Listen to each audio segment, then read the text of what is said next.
हाँ तो बच्चों, आज हम पढ़ने वाले हैं क्या, डिस्कवरी ऑफ प्रोटॉन। प्रोटॉन की खोज कैसे हुई। इससे पहले आपने इलेक्ट्रॉन की खोज पढ़ी थी, डिस्कवरी ऑफ इलेक्ट्रॉन। तो सेम उसी प्रकार से हम डिस्कवरी ऑफ प्रोटॉन पढ़ते हैं। तो यहाँ पर क्या है, देखो गोल्डस्टीन एक साइंटिस्ट थे। तो गोल्डस्टीन ने एक प्रैक्टिकल किया, जिस प्रकार से जूलियस प्लकर ने एक अपना प्रैक्टिकल किया था, सेम उसी प्रकार से गोल्डस्टीन ने भी एक प्रैक्टिकल किया। और ये प्रैक्टिकल लगभग सेम जूलियस प्लकर के प्रैक्टिकल के जैसा ही था। इन्होंने भी क्या किया, एक विसर्जन नलिका ली, ठीक है, विसर्जन नलिका है आपकी है। और इस विसर्जन नलिका में क्या किया, कम दाब पर इन्होंने एक गैस भरी, ठीक है, इसको वैक्यूम कर दिया गया और दो यहाँ पर इलेक्ट्रोड लगा दिए, एक एनोड एक कैथोड। बस जो डिफरेंस था दोनों में यही था कि यहाँ पर जो आपका कैथोड था वो क्या था, परफोरेटेड था। परफोरेटेड का मतलब ये होता है छिद्रित युक्त, ठीक है, इसमें होल थे। तो परफोरेटेड कैथोड लिया इन्होंने और जब 10,000 to 30,000, ठीक है, 10,000 से 30,000 के बीच उच्च विभवांतर प्रयुक्त किया गया, तो यहाँ से एनोड से कुछ रेज निकली जो इस परफोरेटेड कैथोड से पार निकली और इस दीवार पर, सामने वाली दीवार पर चमक उत्पन्न हुई, स्पॉट यहाँ पर उत्पन्न हुए, ठीक है, चमक उत्पन्न हुई। तो ये मैं इसको ऐसे एरो लगा दे रहा हूँ, देखो ये कुछ रेज आपकी निकली, ठीक है। तो इन रेस को क्या कहा गया, एनोड रेस। वाई, क्योंकि ये एनोड से निकली, एनोड प्लेट से ये रेस निकली, इसलिए इनको हमने क्या कहा, एनोड रेस कहा। या इस एनोड रेस को पॉजिटिव रेस भी बोला जाता है, कई सारे नाम हैं इसके, पॉजिटिव रेस या कैनाल रेस, या आप फिर कह सकते हो क्या, गोल्डस्टीन रेज, ठीक है। तो गोल्डस्टीन रेज, गोल्डस्टीन किरण है, धन किरण है, कैनाल किरण है या एनोड किरण है। फिर उसके बाद क्या हुआ, इन किरणों का अध्ययन किया किसने, वाइन एंड रदरफोर्ड, ठीक है, वाइन और रदरफोर्ड है। तो इन्होंने इन रेस का अध्ययन किया और कुछ इनके गुण का पता लगाया। और इसकी जो प्रॉपर्टी है सेम जो कैथोड रेस थी उसी प्रकार से थी, मतलब ये क्या करती हैं, सीधी रेखाओं में गमन करती हैं, शैडो बनाती हैं, ठीक है।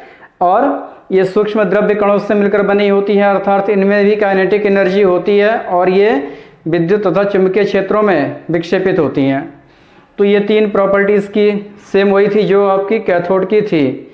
उसके बाद ये क्या है, देखो प्लस से आ रहा है माइनस की तरफ, ठीक है। इसका मतलब ये जो आपकी एनोड रेस है, ठीक है, एनोड रेस ये क्या होती है, पॉजिटिव चार्ज होता है, इस पे धनावेश होता है। और इन धनावेशित कणों को जिनसे मिलकर के आपका एनोड रेस बना है, जिन कणों से मिलकर एनोड रेस बना है, उन कणों को रदरफोर्ड ने क्या दिया, प्रोटॉन नाम दिया। तो इस तरीके से प्रोटॉन की खोज हुई। तो ये देखिए, एक चीज़ ध्यान में रखिएगा आप लोग, इलेक्ट्रॉन की खोज, प्रोटॉन की खोज और न्यूट्रॉन की खोज आपके बुक में तो है, लेकिन अगर हम ये कहें कि आपके कोर्स में इससे रिलेटेड क्वेश्चन कुछ आएगा तो ये आप मान के चलिए नहीं आने वाला है, ठीक है। ये सब आपकी 10th और 9th की चीज़ें हैं, तो ये सब आपके कोर्स में है नहीं, लेकिन आपको दिया है, इसलिए थोड़ा बहुत आप लोगों को इसके विषय में जानकारी होना ज़रूरी है। इसके बाद हम आगे बात करते हैं किसकी, न्यूट्रॉन की, ठीक है, discovery of neutron. Next, discovery of neutron की खोज। तो न्यूट्रॉन की खोज क्या हुआ, देखो किस तरीके से, रदरफोर्ड, ठीक है, रदरफोर्ड ने एक सुझाव दिया बाद में, जैसे उन्होंने जब प्रोटॉन की खोज कर दी तो उसके बाद पहले तो इलेक्ट्रॉन की खोज हुई, उसके बाद प्रोटॉन की हुई। तो जब इलेक्ट्रॉन प्रोटॉन की खोज हो गई तो रदरफोर्ड ने एक सुझाव दिया कि प्रत्येक तत्व में इलेक्ट्रॉन और प्रोटॉन तो होता ही है, लेकिन इसके अलावा एक एलिमेंट और भी, एक पार्टिकल बल्कि तत्व नहीं, एक आप कह सकते हैं कण, ठीक है, एक कण और भी होता है, ठीक है, जिसका भार हाइड्रोजन के परमाणु भार के बराबर होता है। हाइड्रोजन के परमाणु के भार के बराबर होता है किसका भार? एक तीसरा जो कण है, और इस तीसरे कण का नाम इन्होंने क्या दिया? न्यूट्रॉन दिया, ठीक है। क्या कहा इन्होंने? देखो रदरफोर्ड ने, रदरफोर्ड की जो परिभाषा है, ठीक है, इन्होंने क्या सुझाव दिया रदरफोर्ड ने कि इलेक्ट्रॉन तो है, प्रोटॉन भी है E-P+, लेकिन इसके अलावा एक और एलिमेंट है जो कि क्या है? न्यूट्रॉन है। ये इनका एक सुझाव था, किसका? रदरफोर्ड का एक सुझाव था कि प्रत्येक तत्व में इलेक्ट्रॉन प्रोटॉन तो होते हैं, लेकिन इसके अलावा क्या है?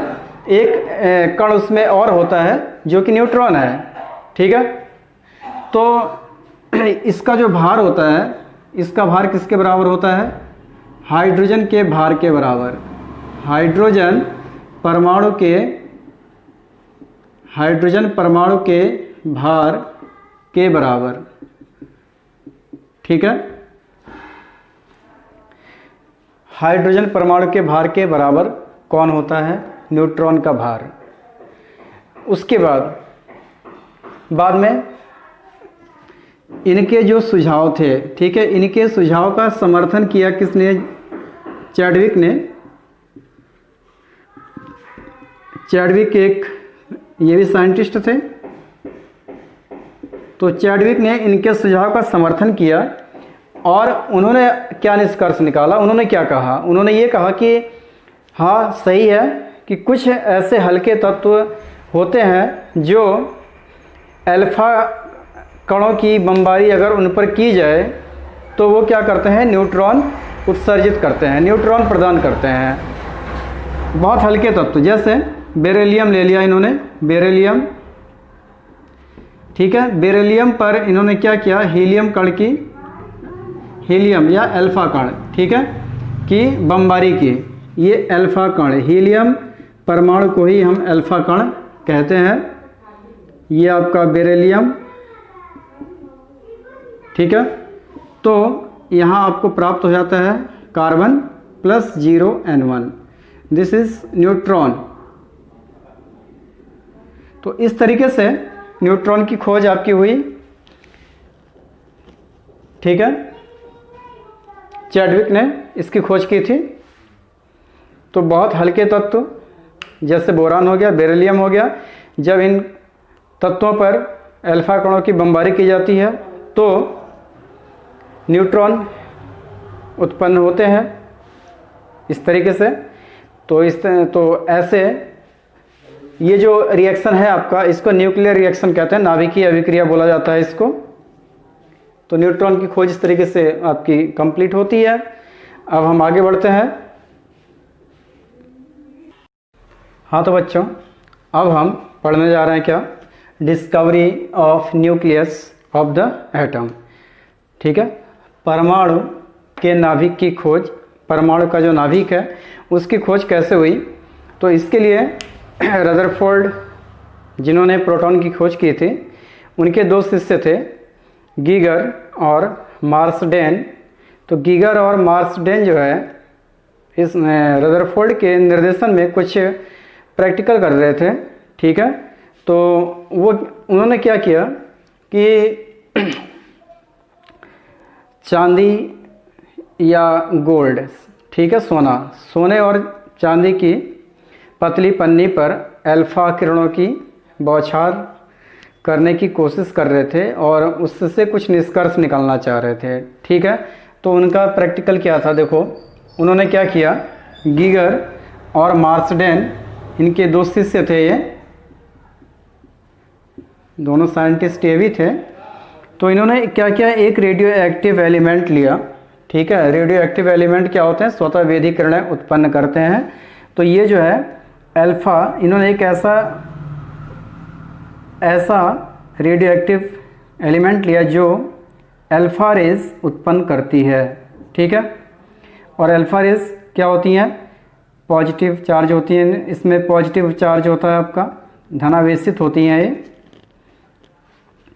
तो इन्होंने क्या किया, इस एलिमेंट ये जो एलिमेंट है रेडियो एक्टिव एलिमेंट, ये अल्फ़ा रेज उत्पन्न कर रहा है, ठीक है, स्वतः भेदी, माना इस तरीके से है। तो अगर कोई एलिमेंट हमने यहाँ पर रख दिया है, माना ये रेडियो एक्टिव तत्व है, तो निश्चित तौर पे ये जब अल्फ़ा रेज उत्पन्न करेगा तो इधर भी चारों तरफ जाएगा ना, आपका चारों तरफ ये क्या है, अल्फ़ा रेज देगा। लेकिन हमें ऐसा नहीं करना है, हम ये चाहते हैं कि ये जो अल्फ़ा रेज है आपकी एक ही डायरेक्शन में जाए, एक डायरेक्शन में। तो एक डायरेक्शन में जाने के लिए हमने क्या किया, इसमें एक लेड का बॉक्स लगा दिया आपने, लेड बॉक्स, शीशे का एक बॉक्स आपने लगा दिया। तो बॉक्स लगाने से क्या हुआ है, पीछे नहीं जा पाई किरणें, केवल इसी डायरेक्शन में आगे बढ़ रही थी। अब ये अल्फ़ा किरण गई। अब हम ये चाह रहे हैं कि ये जो रेज है आपकी, ठीक है, और ये क्या हो जाए, संकुचित हो जाए, मतलब और ये पतली हो जाए इधर, और ये फैले ना इसका, ठीक है, इसका बिखराव और अधिक ना हो। तो उसके लिए हम एक स्लिट लगा देते हैं। मतलब ये मान लो कि जैसे ये है ना, इस तरीके से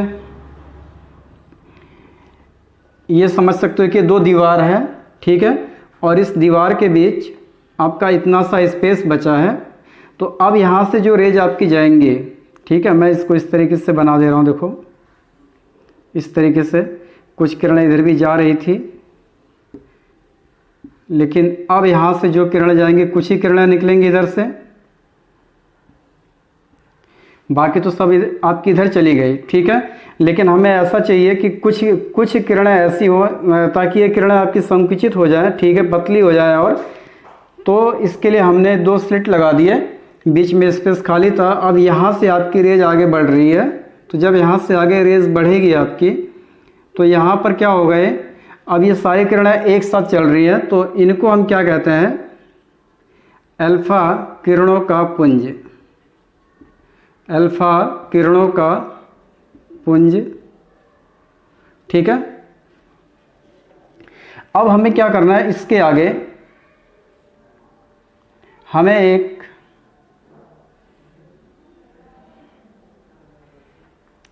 सोने की पतली पन्नी लगानी है, गोल्ड फॉयल।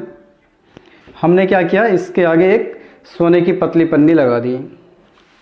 तो इन्होंने क्या देखा, देखो अब इसके बाद क्या हुआ, जब सोने की पतली पन्नी लगाई, और सोने की पतली पन्नी क्यों लगाई, क्योंकि देखिए सोना ऐसा है, सोना का एक आघात वर्धनीयता गुण आपने पढ़ा होगा। सोने की हम पतली से पतली चादर बना सकते हैं, ठीक है। तो इसमें क्या होता है, जब इसको पीटा जाता है तो पीट के आप इसको सबसे पतला बना सकते हैं, जितना चाहिए उतना बारीक इसको बना सकते हैं। तो आपने ये गोल्ड फॉयल लिया। अब यहाँ से जब ये अल्फ़ा किरणें हैं, तो यहाँ से जब इस पतली पन्नी से टकराती हैं गोल्ड की, तो यहाँ से क्या होती हैं, फैल जाती हैं, इधर उधर चली जाती हैं, ठीक है। अब क्या होता है, देखो इसके बाद हम क्या करते हैं, इस धातु की पतली पन्नी के चारों ओर हम एक फोटोग्राफिक प्लेट लगा देते हैं, फोटोग्राफिक प्लेट, ठीक है, जिस पर ZnS का लेप चढ़ा होता है, जिंक सल्फाइड का लेप चढ़ा होता है, ठीक है।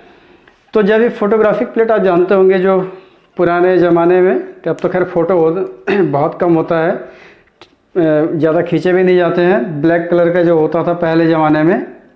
तो फोटोग्राफिक प्लेट जब इसके सामने रखते हैं तो होता क्या है कि जगह जगह पर जो है आपको स्पॉट नज़र आते हैं, ठीक है, चमक उत्पन्न होती है।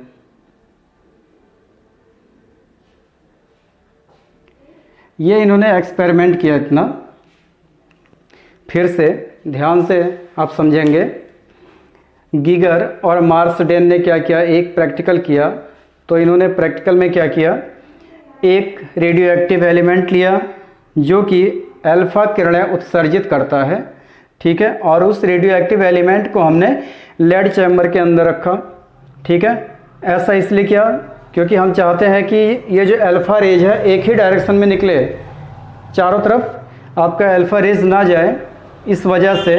तो जब आपने इसको रखा लेड चैम्बर में तो यहाँ से आपका आगे बढ़ी किरणें आपकी आगे जाएंगी।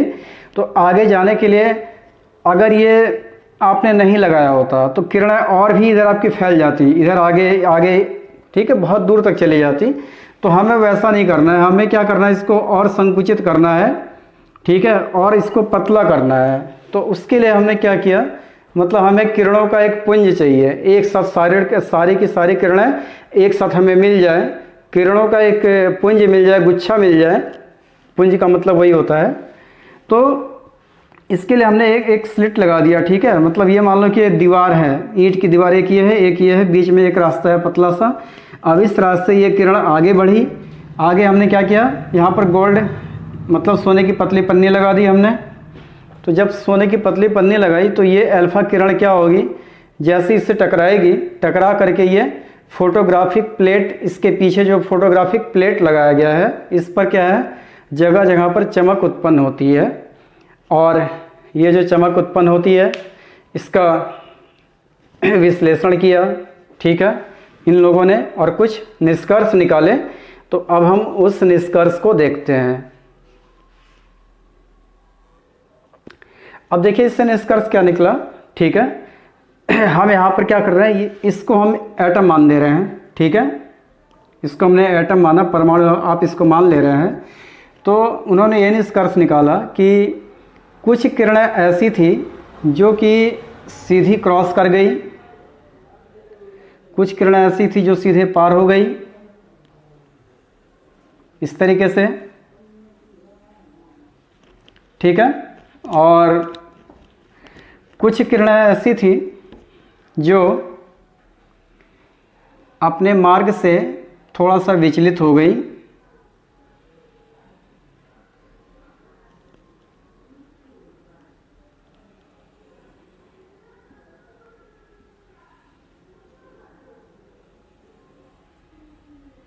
इस तरीके से। और कुछ किरण ऐसी थी जो उसी डायरेक्शन में वापस लौट आई, कुछ तो निकल गई सीधी, कुछ विक्षेपित हो गई, कुछ आपकी गई तो उसी डायरेक्शन में रिटर्न हो गई, ये विक्षेपित हो गई, ये भी विक्षेपित हो गई, ये सीधी निकल गई, ये सीधी निकल गई, ठीक है। तो इससे निष्कर्ष क्या निकला, इससे इन्होंने ये निष्कर्ष निकाला कि ये जो अल्फा किरण है इस पर चार्ज कौन सा है, प्लस है, प्लस है ना। अगर इस पर प्लस चार्ज है तो ये जो किरण है आपकी डायरेक्ट जो कि सीधी निकल जा रही है, इसका मतलब ये है कि इसके बीच में कोई बाधा नहीं है, ठीक है, ये सीधे निकल जा रही है। इसका मतलब ये भाग इसका रिक्त है, यहाँ पर ये भी आपकी किरणें सीधे निकल जा रही है, इसका मतलब ये भाग भी आपका रिक्त है। तो काफ़ी किरणें ऐसी हैं इसमें जो सीधी निकल जाती हैं। तो इससे पहला निष्कर्ष ये निकाला कि परमाणु का अधिकांश भाग रिक्त है, अधिकांश भाग रिक्त है। अब दूसरा इन्होंने ये कहा कि अब देखो यहाँ पर क्या है, ये किरण को अगर आप देखें विक्षेपित हो रही है, ये भी मुड़ जा रही है, ये भी मुड़ जा रही है और ये भी मुड़ जा रही है। इसका मतलब ये हुआ कि आप जानते हैं प्लस प्लस जब होता है तो क्या होता है, रिपल होता है ना, रिपल्सन होता है, और प्लस माइनस में अट्रैक्शन होता है। अब ये जो प्लस आ रहा है, ठीक, ये वाली अगर रेस को आप देखते हैं, ये प्लस आया आपका, और यहाँ से क्या हुआ, यहाँ से मुड़ जा रहा है ना, आगे नहीं जा रहा है। इसका अर्थ क्या हो रहा है कि इन दोनों मतलब यहाँ पर जो मध्य में है, यहाँ पर कोई ऐसा चार्ज है जो कि प्लस होगा, और ये प्लस क्या कर रहा है, इसको धक्का दे रहा है, ठीक है, इसको धक्का दे रहा है, और ये आपका जब ये किरण इसके पास जैसे ही आ रही है, इसके संपर्क में जैसे ही आई, तो इसने क्या किया, इसको धक्का देके ऊपर भेज दिया कि तुम इधर से चले जाओ, तो यहाँ से इसका डायरेक्शन मुड़ जाता है। ऐसी इसके लिए भी है। इसका मतलब बीच में कोई एक धनावेश है इसके अंदर, ठीक है, जो इन किरणों को क्या कर रहा है, मुड़ने पर मजबूर कर रहा है। क्योंकि ये ऑलरेडी प्लस है ना, तो प्लस प्लस तो एक साथ होगा नहीं, अंतर तो होना ही है उसमें। तो इस तरीके से आपका हो गया है। और कुछ किरण ऐसी थी जो रिटर्न होगी। अब जैसे ये देखिए, ये सीधे आपका मतलब ये है ना कि ये मान लो प्लस है, ये प्लस है, ये भी प्लस है, दोनों ये दोनों प्लस है। प्लस प्लस जब एक साथ आएंगे तो ये सीधे इसको भेज दे, ये सीधे इसको क्या करेगा, वापस कर देगा। इसमें धक्का लगेगा ना दोनों में, ये भी प्लस है, ये भी प्लस है, एक साथ तो मिल नहीं सकते हैं। जैसे इसके संपर्क में आएगा, ये इसको उठा करके फेंक देगा उधर। वही चीज़ होता है कि ये जब बीचों बीच इसके सीधे सिधाई में आता है प्लस, तो इसको रिटर्न कर देता है। तो कुछ किरणें आपकी वापस चली जाती हैं। तो हम लिख सकते हैं, तो जब ये प्रैक्टिकल एंड हुआ, ठीक है, तो इन्होंने कुछ निष्कर्ष निकाले। पहला ये कहा कि परमाणु का अधिकांश भाग रिक्त है। क्यों? क्योंकि काफ़ी किरणें ऐसी थी जो सीधे निकल गई, आर पार हो गई। और परमाणु में कुछ धनावेशित एवं भारी कण होते हैं, ठीक है, कुछ तो धनावेश है। अगर इसमें धनावेश नहीं होता इस एटम में, तो ये किरणें सीधी निकल जाती, विक्षेपित नहीं होती। लेकिन कुछ किरणें ऐसी थी जो अपने मार्ग से विचलित हो गई, ठीक है, किसी एंगल पर झुक गई। इसलिए इस एटम में कुछ न कुछ धनावेश भाग है, और उस धनावेश ने इस अल्फा कण को, जो कि क्या है, धनावेशित है, धकेल दिया, ठीक है, दूसरी तरफ। तो कुछ न कुछ धनावेश और भारी कण उसमें प्रेजेंट है। और थर्ड, धनावेशित और भारी कण द्वारा घेरा गया स्थान बहुत कम है। ऐसा नहीं है कि पूरा का पूरा धनावेश है आपका, ठीक है, बहुत सूक्ष्म है। तो इन तीनों निष्कर्ष से रदरफोर्ड ने एक चीज कही कि परमाणु का समस्त द्रव्यमान, ठीक है, परमाणु का समस्त द्रव्यमान उसके केंद्र में निहित होता है। समस्त द्रव्यमान और जो उसका आवेश है, ठीक है, वो किस में होता है, परमाणु के केंद्र में स्थित होता है। और इसी को हम क्या कहते हैं, परमाणु का नाभिक बोला जाता है। तो परमाणु का नाभिक किससे कहेंगे, जिसमें परमाणु का समस्त द्रव्यमान और कुल धनावेश उपस्थित होता है। उसी सूक्ष्म उसी को हम क्या कहते हैं, परमाणु का नाभिक कहते हैं, ठीक है। तो ये आपका परमाणु के नाभिक की खोज हो गई इस तरीके से। अब इसके बाद हम आगे बढ़ेंगे एटॉमिक नंबर के बारे में। तो इतना ध्यान रहे आपको, ठीक है, कि ये सारी चीज़ें जो आपको हम बता रहे हैं, ऐसा नहीं है कि आपके एग्ज़ाम में इनसे क्वेश्चन आएंगे या पूछे ही जाएंगे, बहुत कम, ना के बराबर। तो ठीक है बेटा, आज का टॉपिक एंड हो रहा है, इसको नोट कर लीजिए आप लोग।